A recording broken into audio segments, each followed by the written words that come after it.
दर्शकों, ये तो हम सभी जानते हैं कि महाभारत युद्ध में कौरवों का संपूर्ण नाश हो गया था और पांडव हस्तिनापुर पर राज करने लगे थे।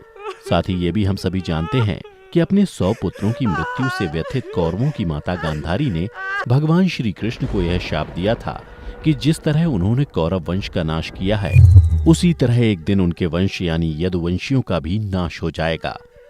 लेकिन दोस्तों, क्या आप जानते हैं कि महाभारत युद्ध के कितने दिन के बाद यदुवंशियों का विनाश कैसे और कब हुआ? अगर नहीं तो इस वीडियो को अंत तक जरूर देखें। आज की इस वीडियो में हम आपको यदुवंश के विनाश की संपूर्ण कथा बताने जा रहे हैं। तो चलिए बिना किसी देरी के इस कथा को शुरू करते हैं। नमस्कार दर्शकों, द डिवाइन टेल्स पर आपका एक बार फिर से स्वागत है। महाभारत के मौसल पर्व में वर्णित कथा के अनुसार महाभारत युद्ध के पश्चात जब 36वां वर्ष प्रारंभ हुआ, तब द्वारका में कई अपशकुन दिखाई देने लगे। उसी समय एक दिन महर्षि विश्वामित्र, कण्व और देवर्षि नारद जी द्वारका पहुंचे। उधर जब वहां यादव कुल के नवयुवकों को पता चला कि कुछ ऋषिगण द्वारका पधारे हैं, तो उन्होंने उनके साथ परिहास करने का सोचा। फिर एक दिन यादव कुमारों ने भगवान श्री कृष्ण के पुत्र सांब को स्त्री वेश में विभूषित करके उनके पास ले गए और फिर उन महर्षियों को प्रणाम करते हुए कहा, हे ऋषिगण, यह स्त्री तेजस्वी बभ्रू की पत्नी है और बभ्रू के मन में पुत्र की बड़ी लालसा है। आप लोग ऋषि हैं, अतः अच्छी तरह सोचकर इसके गर्भ से क्या उत्पन्न होगा हम सभी को बताने की कृपा करें। उन यादव कुमारों के ऐसा कहने के बाद ऋषिगण ध्यान करने लगे और कुछ क्षण पश्चात जब उन्हें पता चला कि ये कोई स्त्री नहीं बल्कि द्वारकाधीश श्री कृष्ण का पुत्र सांब है, तो वे सभी क्रोधित हो उठे और फिर कहा, हे मूर्ख बालकों, तुम सभी ने हम लोगों को धोखा दिया है। तुम लोगों ने हम सभी के साथ छल करने की चेष्टा की है। दुराचारी यादव कुमारों, तुम जिसे स्त्री बता रहे हो वह कोई स्त्री नहीं बल्कि भगवान श्री कृष्ण का पुत्र सांब है। तुम लोगों ने हमारा अपमान किया है, इसलिए श्री कृष्ण के इस पुत्र के गर्भ से एक भयंकर लोहे का मूसल उत्पन्न होगा जो यदुवंश के विनाश का कारण होगा। उसी से तुम लोग बलराम और श्री कृष्ण के सिवा अपने समस्त कुल का संहार कर डालोगे। ऐसा कहकर वे सभी मुनि भगवान कृष्ण के पास गए और वहां पहुंचकर उन्होंने उनसे सारी बातें कह सुनाई। यह सब सुनकर भगवान मधुसूदन ने महर्षियों से कहा, आप लोगों ने जैसा कहा है वैसा ही होगा।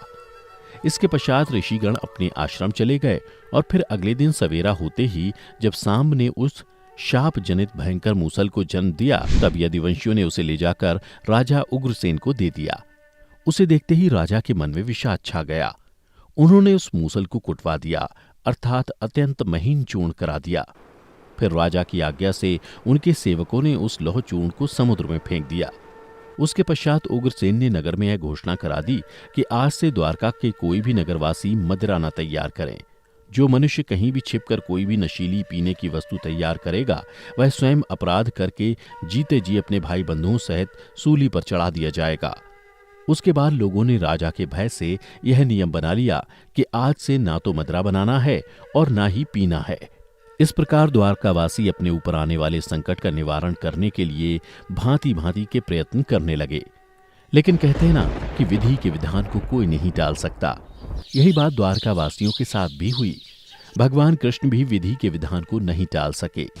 मूसल के जन्म के पश्चात द्वारका में प्रतिदिन अनेक बार भयंकर आंधी उठने लगी।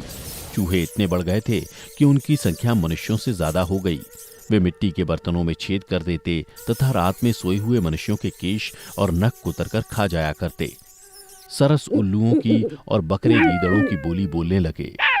गौओं के पेट से गधे, खच्चरियों के पेट से हाथी, कुतियों के पेट से बिलाव और नेवलियों के गर्भ से चूहे पैदा होने लगे। धीरे धीरे द्वारकावासी ब्राह्मणों, देवताओं और पितरों से भी द्वेष करने लगे। इतना ही नहीं, वे गुरुजनों का अपमान करने लगे। पत्नियां पतियों को और पति अपनी पत्नियों को धोखा देने लगे। अच्छी तरह रसोई तैयार कर दी जाती थी। उन्हें परोसकर जब लोग भोजन के लिए बैठते थे, तब उनमें हजारों कीड़े दिखाई देने लगते थे। इस तरह काल का उलटफेर हुआ देख भगवान श्री कृष्ण ने सब लोगों से कहा, वीरों, महाभारत युद्ध के समय जैसा योग था वैसा ही योग आज भी है। यह हम सब लोगों के विनाश का सूचक है। बंधु बांधवों के मारे जाने पर पुत्र शोक से संतप्त हुई गांधारी देवी ने व्यथित होकर जो शाप दिया था, उसके सफल होने का समय आ गया है। फिर श्री कृष्ण ने यदुवंशियों को तीर्थ यात्रा के लिए आज्ञा दी।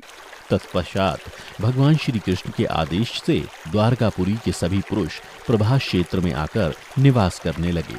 फिर प्रभास क्षेत्र में यादवों का महापान आरंभ हुआ। श्री कृष्ण के सामने ही कृतवर्मा सहित सात्विक, बभ्रू आदि पीने लगे। कुछ देर बाद पीते पीते सात्विक मत से उन्मत्त हो उठे कृतवर्मा का उपहास तथा अपमान करते हुए बोले, कृतवर्मा, तेरे जैसा दूसरा कौन ऐसा क्षत्रिय होगा जो अपने ऊपर आघात न होते हुए भी रात में मुर्दों के समान अचेत पड़े मनुष्यों की हत्या करेगा। खुद को महारथी कहने वाले तुम तो महाकायर निकले। सात्विक के मुख से निकले इन अपमानजनक बातों का प्रद्युम्न ने भी अनुमोदन किया। यह सुनकर कृतवर्मा अत्यंत कुपित हो उठा और सात्विक का अपमान करते हुए बोला, अरे मुझे कायर कहने वाले, क्या तुम्हें याद नहीं कि जब युद्ध में भूरिश्रवा की बाहें कट गई थी और वे पृथ्वी पर बैठ गए थे, उस अवस्था में तूने उनकी क्रूरतापूर्ण हत्या क्यों की थी और खुद को वीर समझते हो? कृतवर्मा की यह बात सुनकर श्री कृष्ण को क्रोध आ गया। यह देख सात्विक ने मधुसूदन को सत्राजित की कथा कह सुनाई। उसने बताया कि कृतवर्मा ने ही मणि के लिए सत्राजित का वध करवाया था। फिर सात्विक ने श्री कृष्ण के पास से तलवार उठाकर कृतवर्मा का सिर धड़ से अलग कर दिया। तत्पश्चात वो दूसरे लोगों का भी वध करने लगा। यह देख भगवान श्री कृष्ण उसे रोकने के लिए दौड़े। यह देख कई वीरों ने सात्विक को चारों ओर से घेर लिया और सात्विक पर आघात करने लगे।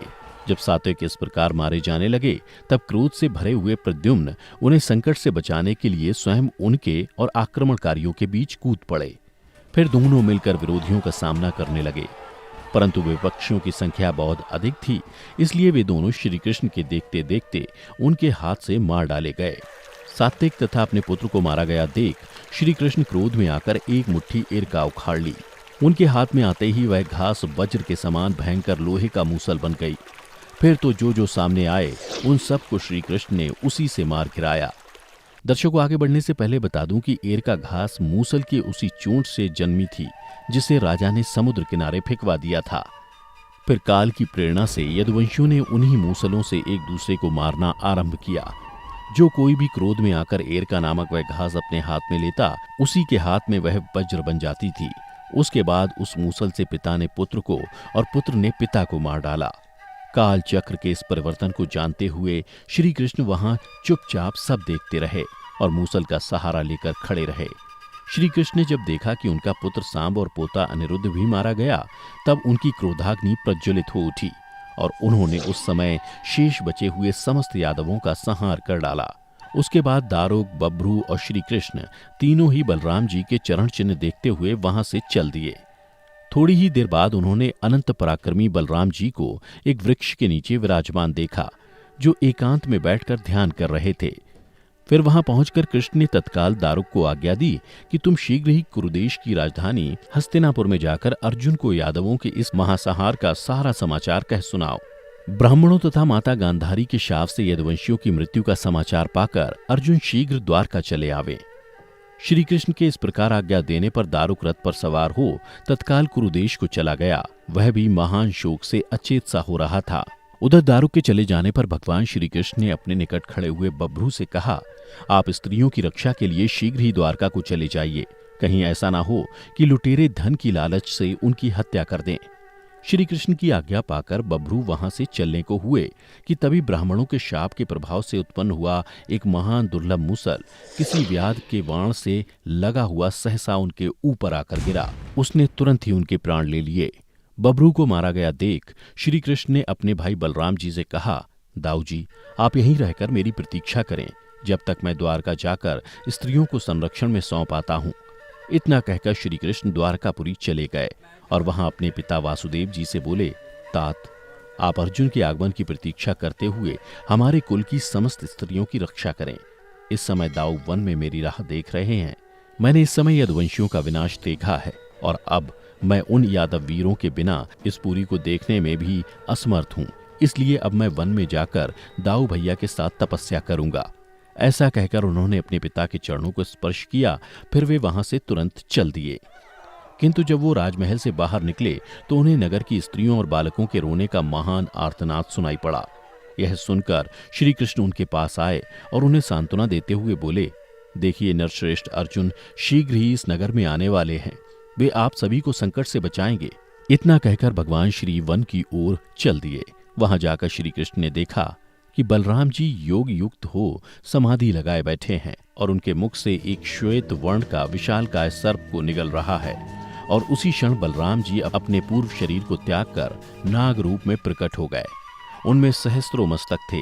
उसका विशाल शरीर पर्वत के समान विस्तार सा जान पड़ता था। फिर उन्होंने भगवान कृष्ण को प्रणाम किया और समुद्र के रास्ते परम धाम को लौट गए। उधर बलराम जी के परमधाम जाने के बाद भगवान श्री कृष्ण महायोग का आश्रय ले पृथ्वी पर लेट गए। उसी समय जरा नामक एक व्याध मृगों को मार ले जाने की इच्छा से उस स्थान पर आया। उस समय श्री कृष्ण योग युक्त होकर सो रहे थे। मृगों में आसक्त हुए उस व्याध ने श्री कृष्ण को ही मृग समझा और वाण मारकर उनके पैर के तलवे में घाव कर दिया। फिर उस मृग को पकड़ने के लिए जब वह निकट आया तब योग में स्थित श्री कृष्ण पर उसकी दृष्टि पड़ी। अब तो जरा अपने को अपराधी मानकर मन ही मन बहुत डर गया। उसने भगवान श्री कृष्ण के दोनों पैर पकड़ लिए। तब महात्मा श्री कृष्ण ने उसे आश्वासन दिया और अपना देह त्याग कर वैकुंठ धाम को चले गए। उधर दारुक जब हस्तिनापुर जाकर पांडवों को यह सारा समाचार सुनाया तो वे सभी शोक से भर उठे। फिर दारुक ने अर्जुन से कहा कि आपको श्री कृष्ण की आज्ञा अनुसार इसी क्षण द्वारका चलना होगा। दारुक की बातें सुनकर अर्जुन ने अपने बड़े भाई युधिष्ठिर की आज्ञा ली और द्वारका को चल दिए। द्वारका पहुंचकर उन्होंने देखा कि वहां की स्त्रियां और बच्चे भयभीत हैं। फिर वो वासुदेव जी से मिले। तब वासुदेव जी ने अर्जुन से कहा कि वत्स, इन सभी की रक्षा का भार अब तुम्हारे कंधों पर है। तुम ही इन सब की रक्षा कर सकते हो। इतना कहकर वासुदेव जी ने भी प्राण त्याग दिए। उसके बाद उन स्त्रियों और बच्चों सहित द्वारकापुरी का क्या हाल हुआ, ये जानने के लिए आप हमारी दूसरी वीडियो देख सकते हैं, जिसका लिंक हमने डिस्क्रिप्शन में दे रखा है। फिलहाल भगवान श्री कृष्ण और द्वारका की ये कथा यहीं समाप्त होती है, लेकिन हम जल्द ही एक ऐसी ही रोचक कथा लेकर आपके सामने फिर हाजिर होंगे। और अगर आपको हमारी ये वीडियो पसंद आई हो तो ज्यादा से ज्यादा लाइक करें, शेयर करें। अब हमें इजाजत दें। वीडियो को अंत तक देखते रहने के लिए आपका बहुत बहुत शुक्रिया।